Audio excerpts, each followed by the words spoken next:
गांव का गरीब किसान मोतीलाल अपनी पत्नी सरोजनी और 3 बच्चों के साथ एक टूटी फूटी झोपड़ी में रहता था।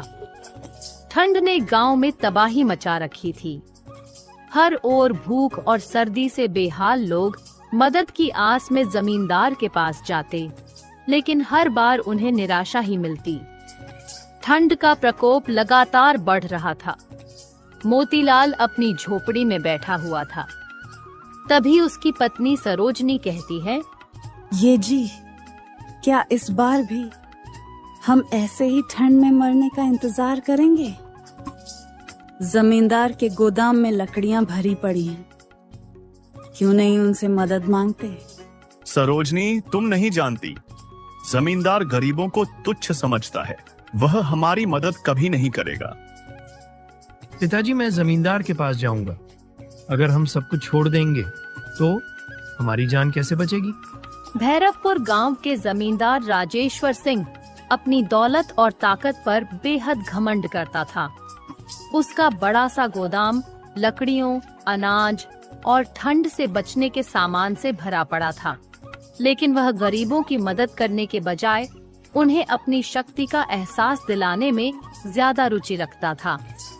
हर साल ठंड के मौसम में गांव के लोग जमींदार के पास मदद की आस लेकर आते। वे जानते थे कि उसकी संपत्ति से उन्हें थोड़ी सी सहायता मिल जाए तो उनकी जान बच सकती है, लेकिन जमींदार के रवैये से वे हमेशा निराश लौटते। जमींदार के गोदाम के बाहर बड़े बड़े पहरेदार खड़े रहते। जब भी कोई गरीब आदमी मदद मांगने आता तो सबसे पहले वे उसे डांटकर भगा देते। अगर कोई जिद करता तो उसे जमींदार के सामने पेश किया जाता। गांव की एक विधवा कमला अपने बच्चों के लिए अनाज मांगने गई। ठंड की वजह से उसका छोटा बेटा बुरी तरह बीमार था। जमींदार साहब, भगवान के नाम पर थोड़ा अनाज दे दीजिए। मेरे बच्चे भूख से मर रहे हैं। तुम्हारे बच्चे मरते हैं तो मुझे क्या, मेहनत मजदूरी करके खाना खाओ। साहब, इस ठंड में काम कैसे करूं? मेरी छोटी सी झोपड़ी में आग जलाने को लकड़ी भी नहीं है। अगर लकड़ी चाहिए तो मेरे खेतों में तुम्हें काम करना होगा। कमला चुपचाप आंसू बहाते हुए लौट गई। उसके बच्चे भूख और ठंड के मारे मर गए, लेकिन जमींदार का दिल नहीं पसीजा। एक और किसान हरि ने साहूकार से कर्ज लेकर जमींदार के खेत में काम किया था। ठंड की वजह से उसकी फसल खराब हो गई और वह कर्ज नहीं चुका पाया। साहब, मेरे पास केवल वही जमीन है। अगर वह भी ले लोगे तो मैं अपने बच्चों को कहां लेकर जाऊंगा? मुझे परवाह नहीं। अगर पैसे नहीं दिए तो मैं तुम्हें और तुम्हारे परिवार को गांव से बाहर फेंक दूंगा। जमींदार की निर्दयता यहीं तक सीमित नहीं थी।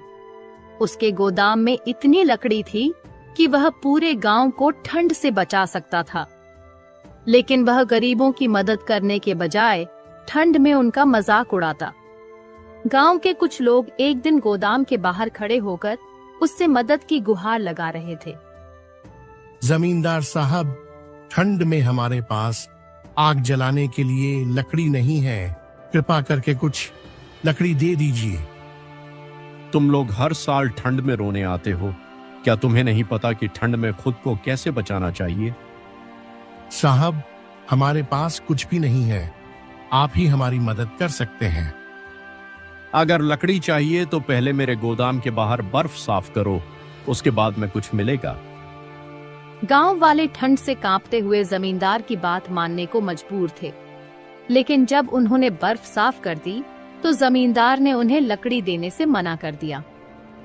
अब ठंड का कहर और भी ज्यादा बढ़ने लगा। ठंडी हवाएं शरीर को चीर देने वाली थीं और सूरज जैसे बादलों में कहीं छिप गया था।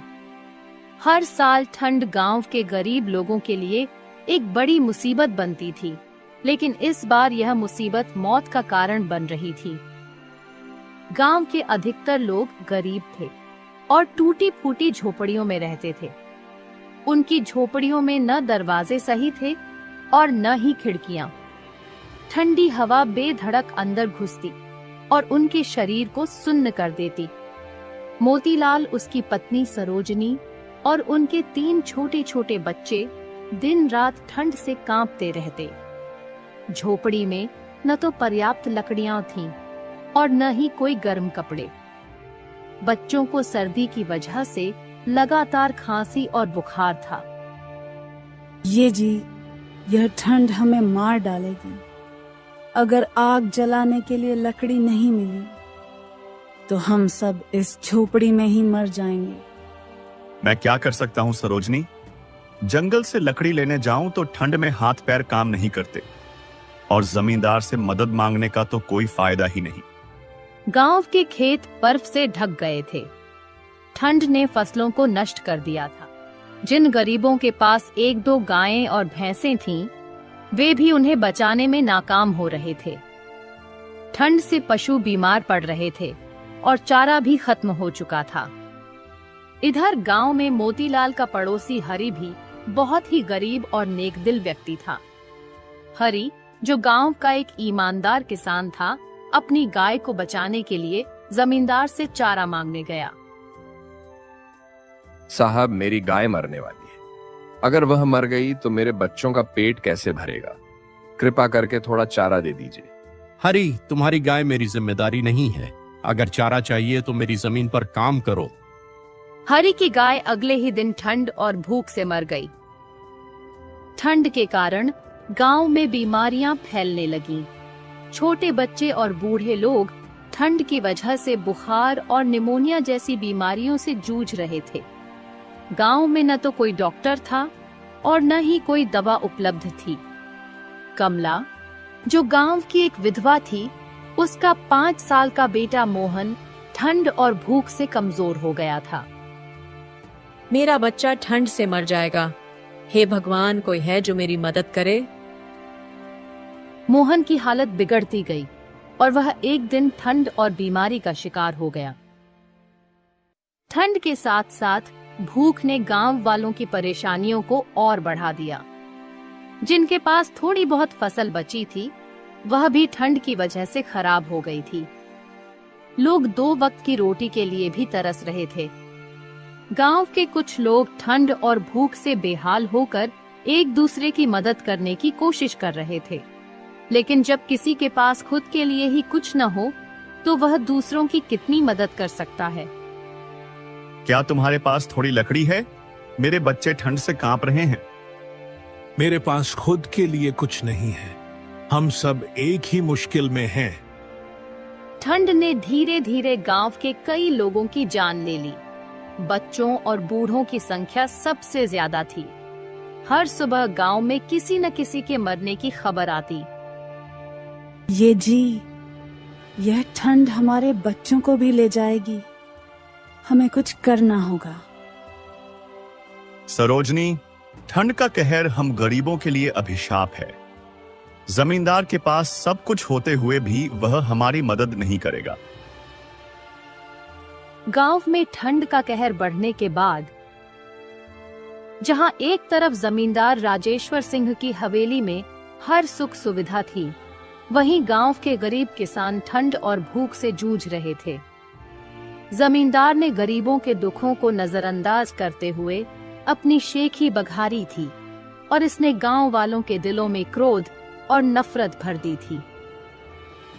जमींदार को यह खबर मिली कि मोतीलाल का परिवार ठंड से बचने के लिए बाबा के दिए हुए पुराने कंबल का उपयोग कर रहा है और इस कारण वे सुरक्षित हैं।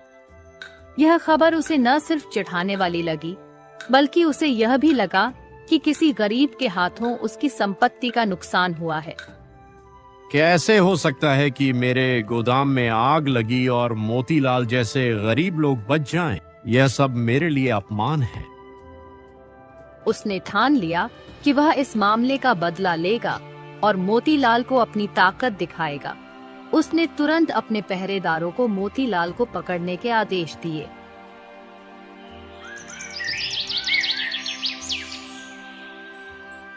अगली सुबह जमींदार के आदमी मोतीलाल के घर पहुंचे। साहब ने आपको बुलाया है। वह चाहते हैं कि आप उनके पास आइए। मैंने क्या किया है? मैं तो बस अपने परिवार को बचाने की कोशिश कर रहा था। क्या किया है यह तुमसे पूछा जाएगा। साहब का आदेश है और तुम्हें बिना किसी सवाल के जाना होगा। मोतीलाल डरते डरते जमींदार की हवेली में पहुंचा। जमींदार राजेश्वर सिंह, जो अपनी गद्दी पर बैठा था, घमंड से भरा हुआ था। तुमने मेरी संपत्ति को नुकसान पहुंचाया है। तुम्हारे कारण मेरे गोदाम में आग लगी और मैं इस अपमान को सहन नहीं कर सकता। साहब, मैं ऐसा कुछ नहीं जानता। मुझे यह पता नहीं था कि आग कैसे लगी। हम तो बस अपनी जान बचाने के लिए एक रास्ता ढूंढ रहे थे। तुम छोटे लोग सिर्फ झूठ बोल सकते हो। तुम्हारे जैसी जाति के लोग ऐसे ही बातों से बचने की कोशिश करते हैं। अगर तुमने सच नहीं बताया तो मैं तुम्हारे पूरे परिवार को ठंड में मरने के लिए छोड़ दूंगा। मोतीलाल डर से कांपते हुए और माफी मांगते हुए जवाब दिया, लेकिन जमींदार का घमंड उसे बिल्कुल भी नहीं पिघला पाया। जमींदार ने उसे धमकी दी कि अगर उसने सच्चाई नहीं बताई तो उसका परिवार ठंड में मर जाएगा। मोतीलाल ने सोचा कि अगर वह सच बोलता है तो शायद जमींदार उसे समझे, लेकिन यह डर था कि अगर उसने बाबा का नाम लिया तो जमींदार उसे पागल समझेगा। लेकिन फिर भी उसने हिम्मत जुटाई और सच्चाई का सामना किया। साहब, मुझे नहीं पता कि गोदाम में आग कैसे लगी, लेकिन एक बूढ़ा आदमी बाबा हमारे पास आया था और उसने हमें एक पुराना कंबल दिया था। वह कह रहा था कि अगर हम अपनी कमजोरी का सामना करेंगे तो ठंड से बच सकते हैं। तुमने क्या कहा? एक बाबा का नाम लिया? तुम पर तो मैं हंसी भी कर सकता हूं। क्या तुम सच में समझते हो कि कोई बाबा तुम्हारी मदद करने आएगा? ये सब तुम्हारा पागलपन है। मैं क्या जानता हूं साहब, लेकिन बाबा की बातें सच निकली। मेरे परिवार को ठंड से बचने का मौका मिला। जमींदार ने मोतीलाल के बयान को झूठा समझते हुए एक कठोर कदम उठाने का निश्चय किया। वह यह मानने को तैयार नहीं था कि एक गरीब आदमी और एक बाबा उसकी संपत्ति में आग लगाने का कारण हो सकते थे। वह सोचने लगा कि उसे मोतीलाल और बाबा को सजा देनी होगी। जमींदार ने रात को अपने कुछ गुंडों को साथ लेकर जंगल में जाने का आदेश दिया। उसका इरादा बाबा को ढूंढने का था। जमींदार ने जंगल में बाबा को ढूंढ निकाला। जब उसने बाबा से आग लगाने का कारण पूछा तो बाबा ने उसे उपदेश दिया। तुम्हारे घमंड का अंत नजदीक है। तुम गरीबों के दुखों से बेखबर हो और यही तुम्हारे विनाश का कारण बनेगा। ठंड से बचना चाहते हो तो गरीबों की मदद करो, उनका शोषण नहीं। मैं किसी की मदद नहीं करता। मुझे ठंड से डर नहीं लगता। बाबा ने उसे गंभीरता से चेतावनी दी और फिर श्राप दिया। तुम्हारा घमंड तुम्हें खा जाएगा। अब तुम ठंड से नहीं बच पाओगे। अगले दिन सुबह की धुंध में गांव के वातावरण में अजीब सी खामोशी छाई हुई थी, जैसे पूरा गांव ठंड से बेहाल था। लेकिन जमींदार राजेश्वर सिंह की हवेली में स्थिति और भी भयानक थी। हवेली के हर कोने में सर्दी का आतंक था। जमींदार के नौकर चाकर, जो कभी हवेली के सुकून और ऐशो आराम में रहते थे, अब एक एक कर बीमार हो रहे थे। सर्दी से उनका शरीर कांप रहा था और उनकी खांसियों से हवेली की दीवारें गूंज रही थीं। जमींदार खुद भी अब उस ठंड से जूझ रहा था जिस पर उसने कभी विश्वास नहीं किया था। रात भर उसने अपने आलीशान कमरों में तापमान बढ़ाने के लिए चूल्हा जलाए रखा, लेकिन सर्दी का प्रकोप घटने का नाम नहीं ले रहा था।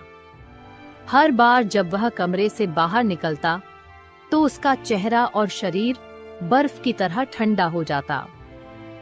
वह यह देख नहीं पा रहा था कि उसके घर के लोग कैसे बीमार हो रहे हैं। हवेली में उसकी सारी संपत्ति, जिसकी वह अकड़ और घमंड से शान बघाड़ता था, अब उसे किसी काम की नहीं थी। वह जिन लाखों की लकड़ियों से गर्मी का इंतजाम करता था, वह सब अब नष्ट हो चुकी थीं। और जिस ठंड को वह हमेशा हल्का फुल्का मानता था, वही अब उसकी पूरी हवेली पर कहर बनकर टूटी थी। जमींदार ने सभी नौकरों को एक कमरे में एकत्र किया और उनसे पूछा, क्या तुम लोग कभी ऐसी ठंड महसूस कर चुके हो? क्या पहले कभी तुमने इस ठंड का सामना किया है जैसे मैं अब कर रहा हूं? एक नौकर ने कांपते हुए कहा, साहब, हमने कभी ऐसा कुछ नहीं देखा। ये तो जैसे मौत का मौसम हो। जमींदार ने सिर झुकाते हुए कहा, मुझे अपनी सारी संपत्ति का कोई मतलब नहीं रहा। यह ठंड मुझे मारने की कोशिश कर रही है, लेकिन मैं इसके आगे हार नहीं मानूंगा। फिर वह सोच में डूबा, बाबा के श्राप और उसकी गलती के बारे में। अब उसे समझ में आ रहा था कि उसकी घमंड और अकड़ ही उसकी तबाही का कारण बनी थी। वह सर्दी से बचने के लिए किसी भी उपाय का उपयोग नहीं कर सकता था। उसकी सोच बदल चुकी थी और उसे यह महसूस हुआ कि अगर उसने गरीबों की मदद की होती तो शायद आज यह स्थिति न आती। जमींदार का दिल अब पश्चाताप से भर चुका था। उसने यह समझा कि वह जो सोचता था वह गलत था। उसकी प्रचुर संपत्ति और घमंड की चुप्पी ने उसे इतना अंधा बना दिया था कि वह कभी भी उन लोगों की स्थिति को नहीं समझ पाया जिनकी मदद से वह खुद आगे बढ़ा था। अब वह जान चुका था कि गरीबों की मदद करना उसकी ताकत थी, न कि उनका शोषण करना। वह अपने नौकरों के पास गया और कहा, अब से हमें अपनी पूरी संपत्ति गांव के गरीबों में बांटनी होगी। मैं जो कभी घमंड से अपनी शक्ति पर नाज करता था, वह अब मेरे लिए कोई मायने नहीं रखती। हमें अपनी सारी संपत्ति उन लोगों को देनी होगी जिन्हें इस ठंड से बचने के लिए इसकी जरूरत है। जमींदार ने अपनी हवेली की सारी लकड़ियां, अनाज और अन्य संपत्ति गरीबों में बांट दी। गांव में इस बदलाव की खबर फैलते ही लोग हैरान रह गए। उन्होंने देखा कि जमींदार ने अपनी सारी अकड़ और घमंड को त्याग दिया था। अब वह एक नए इंसान के रूप में सामने आया था। बाबा का श्राप टूट चुका था और ठंड का कहर धीरे धीरे कम होने लगा। गांव के लोग अब सुरक्षित थे। वे सभी जमींदार के इस अजनबी बदलाव से प्रभावित थे। इस तरह घमंड का अंत हुआ और जमींदार ने अपनी सारी संपत्ति गरीबों में बांटकर इंसानियत का रास्ता अपनाया। उसकी सच्चाई और पश्चाताप ने यह साबित कर दिया कि जब इंसान अपनी गलतियों को समझकर सुधारता है तो किसी भी मुसीबत का सामना किया जा सकता है। घमंड विनाश का कारण बनता है, जबकि इंसानियत हर मुश्किल को हराने की ताकत देती है।